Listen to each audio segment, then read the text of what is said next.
Welcome to Pindar Poetry. We hope you learned something new. You're starting on the chart that has the indicator. First, make sure you're signed in and the correct layout is open. This avoids accidental edits.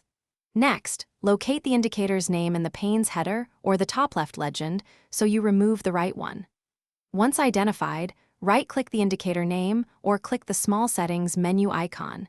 These are the first actionable steps to reach removal controls quickly and safely. Now remove the indicator itself. If the indicator occupies its own pane, right-click the pane header and choose Remove Indicator or Remove Pane to delete it instantly. Alternatively, click the indicator's three-dot menu or gear icon, choose Remove or Delete from the drop-down.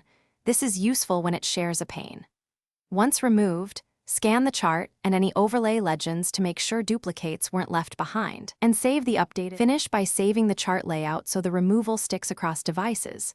If the indicator still appears, refresh the chart or reload Tradingview.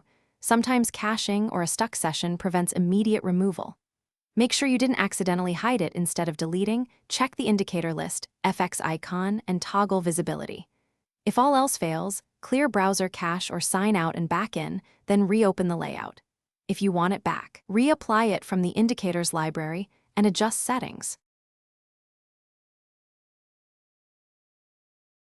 Thanks for watching. Consider subscribing if we helped you.